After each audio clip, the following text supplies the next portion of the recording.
Okay.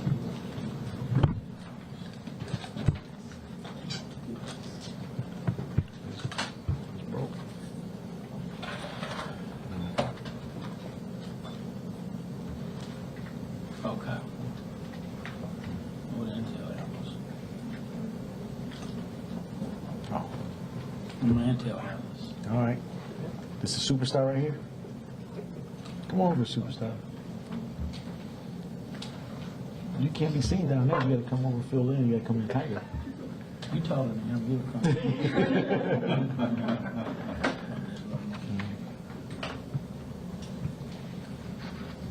good. Get your white balance.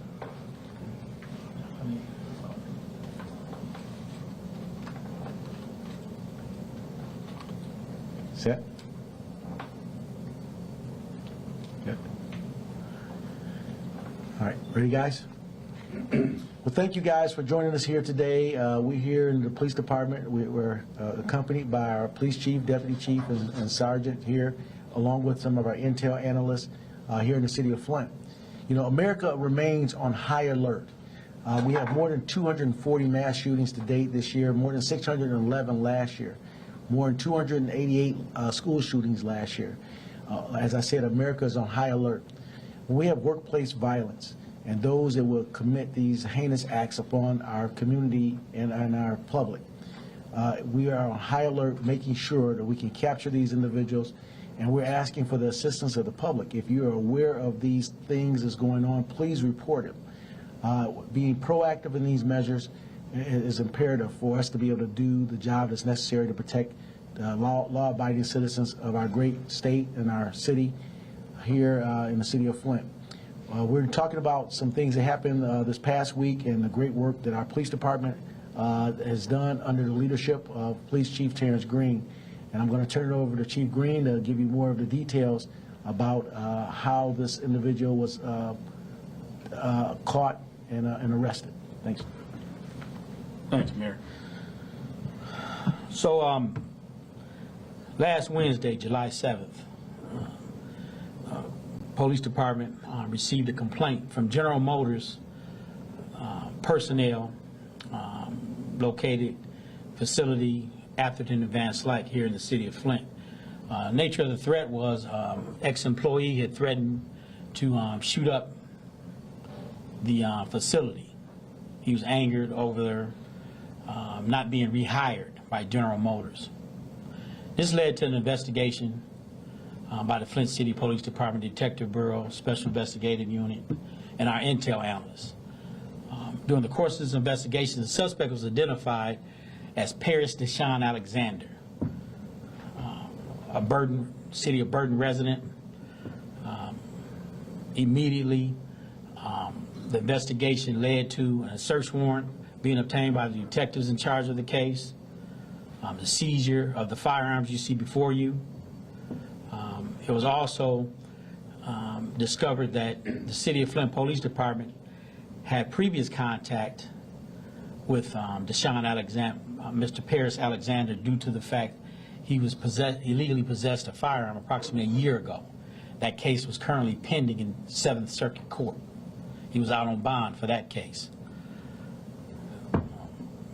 On Friday, July 9th, Paris Alexander was arrested in the city of Detroit at Detroit Metro Airport as he exited an airplane, was transported back to Flint, lodged in the city jail, and was arraigned on charges of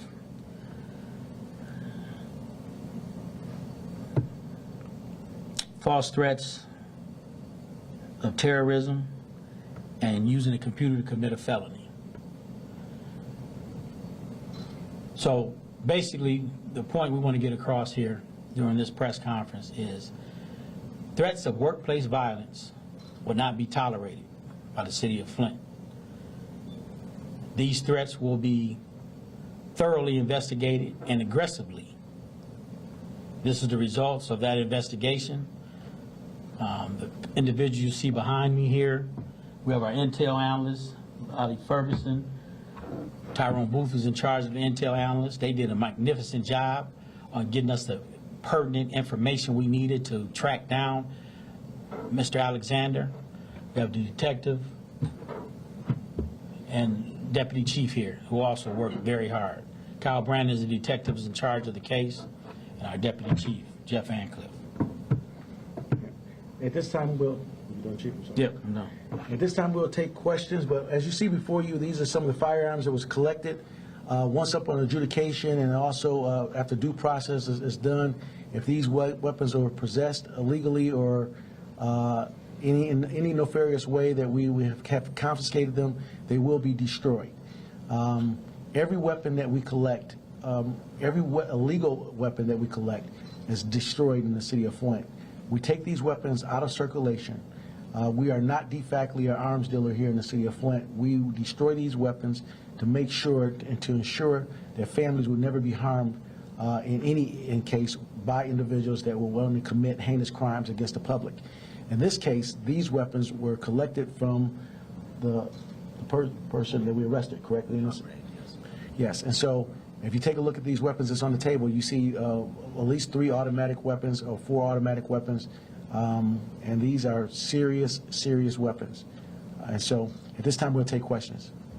Yes. I wanted to ask, how did he allegedly deliver this threat? Was it on social media or? Use the computer electronically. Has he been arraigned yet? Yes, he has. Today? This afternoon? or- It was yesterday? Yesterday. Okay. Is this a mental health incident? Like, do we need to have more awareness about mental health in the workplace? Yeah, it wouldn't hurt. Yeah, it definitely would help. Absolutely. And then you mentioned that he was out on bond with another case. So is there an issue of letting people out on bond and then things like this happen? Well, it is an issue, of course. But yes, in this case, he was out on bond for a previous violation of, he was illegally possessing a firearm. You said he was charged with false threats of terrorism. Does that mean he was more blustering than anything else when he made his threat? Yeah, that's a charge determined by the prosecuting attorney's office. That's just a generic charge at this point. Was there any indication then that he had intent to follow through on this threat? Well, the electronic transmissions, the way they were relayed, it caused great concern. And the complainants believe this was a viable threat. We reviewed them. We believe it's a viable threat. And that's the reason why we initiated the investigation. Did you consider this to be an imminent threat, that he was going to act very, very soon or very close to the time you arrested him? Yes. Can you give us a general idea of what's made you think that this was an imminent threat that he was going to? Well, there's a multitude of things. He was, as I stated, he had a current pending felony case in circuit court. We had previous contact with him regarding a firearm. We had information that he had legally possessed multiple firearms, up to 7. And just the content of the nature and the nature of the email that he sent, and the overall atmosphere of active shooters now in the United States. I mean, you see a lot of copycatters. You see a lot of people resulting to workplace violence. Yeah, I don't know if it's mental illness or whatever, but we have to. We prefer to err on the side of caution than just brushing it aside and say it's just an idle threat. Was this directed towards any individual, or was this a broader threat towards the facility? Broader threat towards the facility. So he wasn't like going after his boss or going after somebody else in particular? No. It was- No, it was a threat to shoot up the facility. And then you gave a crossroads, but was this a specific plant? Yes, the GM plant, the Assembly? is assembly plant. Yes. I think you had a question? You? Yes. Well, I had it and I lost it. How long ago had he worked at this GM plant? What was his role there? Well, the circumstance behind that was 5 years ago, but he reapplied to be rehired. Oh, and he was denied. Okay. That's what sparked this. And what role was he on? I'm not sure. Okay. Yes. Was it an employee or management who reached out to the Flint police? Management. How aware were the other employees at the plant at the time? Well, initially, I believe the plant management, they put out something over their social media and over their employee, however they communicate with their employees, giving them warning that this threat had been made. Last question. All right, with that, guys, thank you for this. The overall messaging here is that workplace violence is not tolerated. Violence against the general community is not tolerated, and we're making sure that we're putting a stop and we're acting proactively here in the city of Flint. We're coming down harder on these type of cyber bullies, these individuals that may be using the internet to be able to commit their harassment and also threats. And we have an intel center that we're looking at what is a viable threat when it's placed, and then we're cracking down on these individuals as the nation is as well. So thank you guys for coming. Yep, go ahead. Is there a mugshot, since he's been arraigned, that can be shared with the media? Yep, we'll get that to you. Okay, I haven't received it yet, so. All right. Well, thank you guys for being here.